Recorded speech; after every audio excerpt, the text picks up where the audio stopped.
Hello everyone, my name's Dean. Let's talk crypto. This is where you subscribe for daily Bitcoin updates and technical analysis. We track the price of Bitcoin as a proxy for the cryptocurrency markets at large. Today is October 9th, 2024. And this is a quick Bitcoin update. Nothing substantive, nothing major has changed about my price target to the upside for Bitcoin, and that I do expect for Bitcoin to run up within the work week. So either tonight, tomorrow, or Friday before the weekend. And I'm going to reiterate that analysis based off of what we've just seen in today's price action. Guys, if that interests you, then watch until the very end. I'm also going to go back into the Bitcoin dominance chart and show you why altcoins did something we haven't seen them do in such a long time, and this is a massively bullish indicator. So let's get started. Bitcoin on the 4-hourly chart. All right, today, big red day. I would say not massively big, but big enough, right? We got a 3% move. Right? That's not the biggest move in the world, but based off of, the sideways and, choppy price action we've gotten, 3% is a big deal, right? But again, let's put it in context. It's 3%. This is what we got today right here, okay? 3%. Basically, this right here, last time I did a video, we were up here, okay? So this broke down. And looking at the context of this, what do we have? We basically have a retest of this very important level, 60K. Now, let me say this. 60K has to hold. 60K has to hold, or else this is the next support down here at 57.4, okay, the bottom of the channel. But if 60K holds, then I'll show you what is more likely than not to happen. Okay, so again, like I said last time, we are experiencing a bunch of 5 waves up, 3 waves down, 618 retraces. So this is a choppy sort of corrective impulse, which I will call it a corrective impulse, but it's consistent in that all the retests are to the golden pocket, to the 0.5 to 618 of the previous uptrend, right here, boom, boom. And so this one is the one we've most recently had, and you get a 618 retrace. And basically, I look at what happened today as part and parcel of this consolidation. Let's zoom into the hourly chart and let me explain. So this price action that we saw today, right?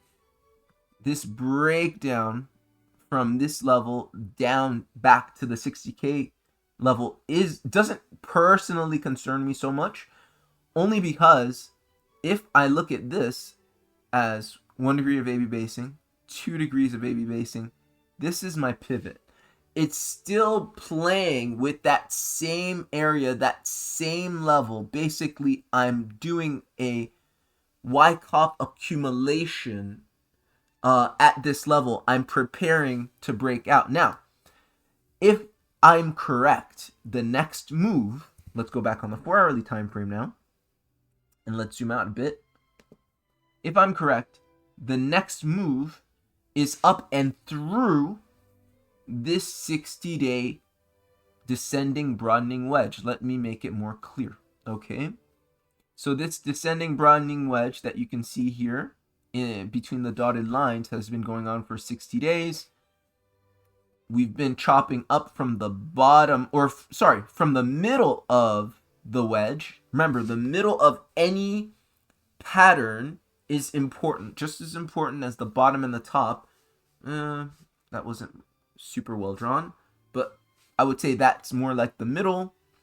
We come up, we retested the middle, we come up, boom, the next move is through and then back down again, okay? So I'm really, really, really thinking that the next move is up and out of this descending broadening wedge, the 60-day descending broadening wedge, but we will indeed hit our heads on the upper resistance of this multi-year channel, okay? This is a really long multi-year channel that Bitcoin's been in for quite some time, and once we break this descending broadening wedge, I believe the target is going to be the top of this rising channel, which is about 76 now, given that we came back down to 60K.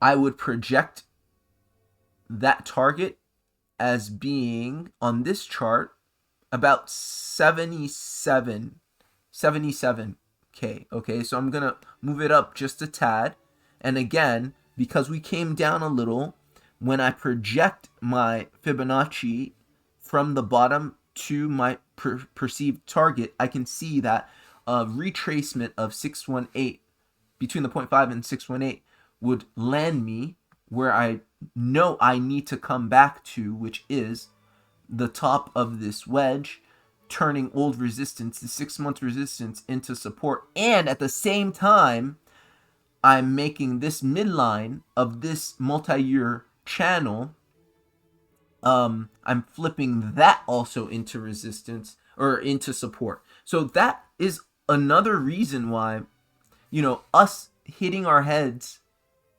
on this at this 64K level wasn't that crazy, because you're facing a double resistance.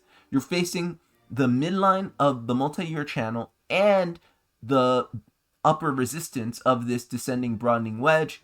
That's what happened here. You came back down to grab more liquidity to make the move, and that's why also I think it's going to happen in one fell swoop. It's not that big a move, right? It's about from where we're at right now to 77, it's about a 27% move. So I would not be surprised if we saw a quick boom move up to 77, liquidating a bunch of shorts, and people positioned against the market thinking that we're going to break down significantly, hit the 77, hang out at the top here, and then finally come back down on the full moon, in and around the full moon, right, to the top of this descending broadening wedge, and retesting the midline of this rising channel.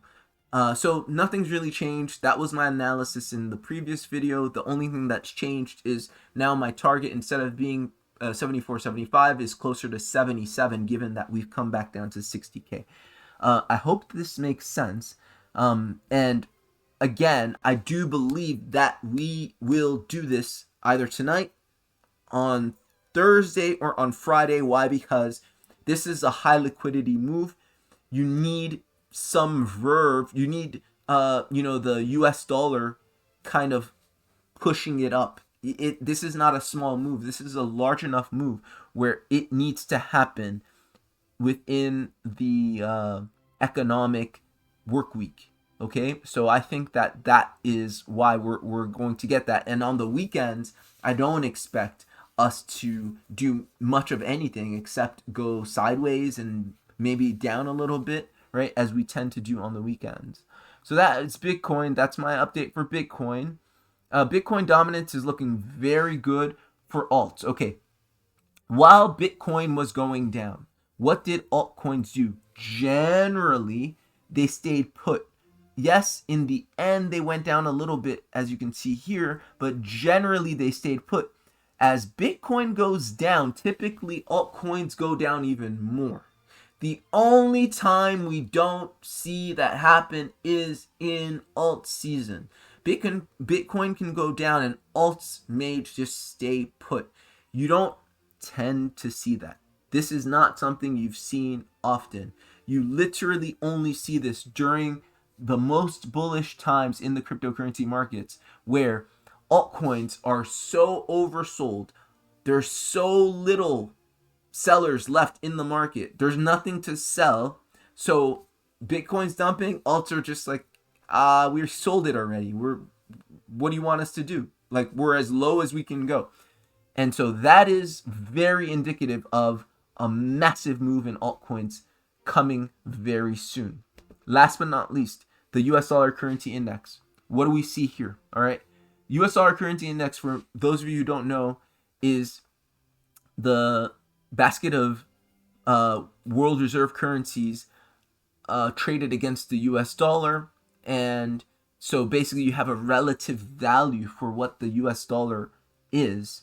And why is it important to look at in significance or in relation to the price of Bitcoin is that if you chart the US dollar currency index against Bitcoin, you'll see an almost perfectly inverse correlation. So when the US dollar currency index goes up, Bitcoin tends to go down and vice versa. Now, what we see here on the really high time frame, I'm on the daily time frame, but I'm looking at some price action from December of 22 until present day, is a large channel. Will you agree? Okay, this large channel has been in effect for a couple years now, end of 2022, and we've gone up and down and up and down and up and down and up and down. Now, what did we do most recently? We hit the midline. What do I always say about channels? Right? 3 important aspects to channels: the top, the bottom, and the midline. The midline is resistance when you're below it, support when you're above it. What do you see here? The channel is playing out. We went to the bottom of the channel. We popped back up to the midline. What do you think is going to happen? Boom. What does the momentum indicator, the stochastic RSI momentum indicator, show? Boom, that we're overbought right here. This is the final midline retest before the breakdown. If the US dollar currency index is likely to break down according to this chart, that means do expect for Bitcoin to put in a move to the upside. This coincides with our analysis on the Bitcoin chart that we're going to go up and not down. Okay, so this all is a confluent. If you look on the smaller time frames, you can see just that. The 4-hourly time frame, it's overbought. Also, right here, it's way too high on the stochastic RSI. You're likely to see this move come down. Okay, this is boom, boom, bam. Swing failure pattern on the US dollar currency index means it's very likely, very, very likely that Bitcoin goes up, and that move up again is now targeting about 77K. So I hope this was helpful. I hope this was useful. Like, share, and subscribe. If you got value, consider buying me a copy at the pinned comment below. And I will see you next time.